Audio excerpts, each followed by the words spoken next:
Chapter 27. Danielle's stomach churned and bubbled as she made her way down the hall. She stifled a gag.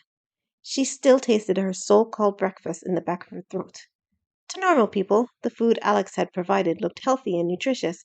Poached egg, tomato, lettuce, and cheese sandwich, and an English muffin, and a fruit salad made with mint and cilantro. A glass of fresh squeezed orange juice mixed with vitamin supplements rounded out the meal.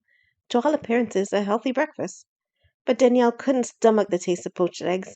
Tomatoes made her heave, and the whole grain muffin had a crunchy texture she despised. Plus, orange juice always made her stomach sour. She narrowed her eyes as she made her way down the hallway. Alex chose those foods to annoy her. She knew it. He must have researched her most hated foods and ordered them. How else could he consistently choose foods she hated for 3 weeks straight? She clenched her teeth. She really hated Alex. No, she shook her head. She didn't hate him. She hated his methods. But really, she did hate him.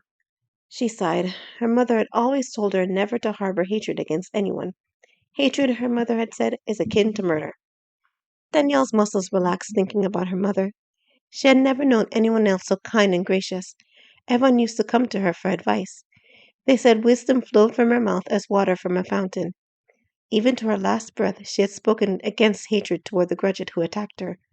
If she had survived the attack, I wonder if she would be advocating for them now. Probably. Danielle pushed the door to the training gym open. She took a deep, stealing breath. Time for more torture. At least Danielle was starting to find some good in Alex's torment. She felt stronger. Last week she had gone an entire lap before getting winded. Her muscles had become more toned. Alex didn't even yell at her about her form anymore. Maybe he did know something about training after all, in a sadistic sort of way. She walked into the training room with a smile on her face. Congratulations! Alex threw his hands into the air. Danielle paused in the doorway. Congratulations. From Alex? Her stomach tightened. This would not end well. She glanced at Emily and Tajay. Emily jogged in place, but her brows furrowed. Tajay too jogged, but his face remained stony. And Alex? He had that irritating grin on his face, a grin which never came with good news. Danielle clenched her teeth and jogged to her place in line. She wouldn't even give him the satisfaction of a response. Not this time. Aren't you curious why I'm congratulating you? The grin never left Alex's obnoxious face. Nope, don't care. Danielle concentrated on keeping up her form. I'll tell you anyway. Alex clapped his hands together. I've decided to increase your exercise regimen by 1/3. Isn't that great? What?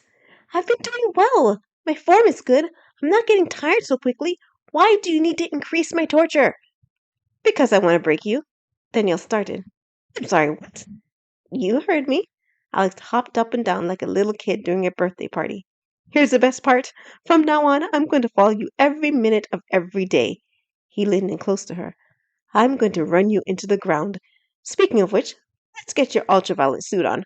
We're going to run laps around the city. Are you kidding? Danielle stopped jogging. By the time we get out there, the second sun will rise. It'll be 1,000,000 degrees out there. Don't exaggerate. Alex waved his hands. It would only be 999,999 degrees. Besides, that's what the suit is for. It's your problem. Danielle threw her hands up. I get I overstepped my bounds, but you don't have to torture me like this to get back at me. Alex. Tajay stopped jogging. Is that true? No. Alex waved his hand in dismissal. I wasn't trying to get back at her for anything. Then why are you treating me this way? Danielle stomped her foot. You give me food I hate. You insult me. I don't see you treating Emily like this. Emily doesn't have to complete a sub-25 run in a few weeks. Besides, Alex whispered in her ear, I'm not trying to break her. I knew it! Danielle shoved him. You're nothing but a power-hungry bully! What are you going to do about it? Alex pointed to himself. This is your last chance to get on a team. No one's going to want you if you quit again. I know it, and you know it. You... Danielle clenched her fist. I think she's mad at me. Alex started jogging in place. Put your energy into running. I'll leave Emily to you today, Taj. Tajay didn't respond at first. He studied Alex and Danielle. Sally. What? Alex shot a glare at him. Tajay shrunk back. He dropped his eyes. Do you have something to say to me, Tajay? Alex looked him square in the eye. Tajay shook his head. Danielle balked. Alex even had his first officer, a giant grudget, whipped. Are you sure, Taj? Alex crossed his arms. Tajay nodded. He turned his face away from Alex.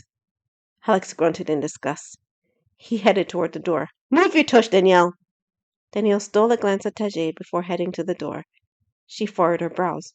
Perhaps Alex had some sort of dirt on him, too? Why else would he have such a powerful grudge at cowering? Or Alex may have involved Tajay in something worse. Danielle's mother had always said grudges had complex and sensitive feelings, and that their minds developed in focused ways. Depending on the individual and the tribe's circumstances, some parts of their brains developed rapidly, while other parts remained underdeveloped. Thus, some grudges became highly skilled in some areas, while others became skilled in another. Working together, a grudge community could overcome anything, she said, but some people abused their unique abilities and twisted them to accomplish nefarious purposes. This was the only thing in the world Danielle's mother hated, the mistreatment of grudges. Yet the imperial government had a system in place to manipulate grudges in order to do their bidding. Could that be the real reason Tajay had no memories? Could Alex have brainwashed him like the imperial government had?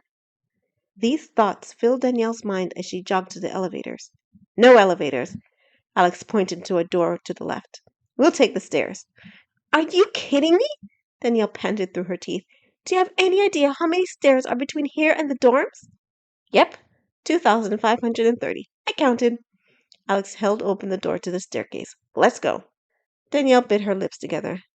Alex may be a worse jerk than she thought. An abusive, blackmailing jerk who used his power against her and maybe Tajay. Danielle's eyes widened a bit as she descended the stairs. Could it be? Was she starting to develop empathy for a grudget?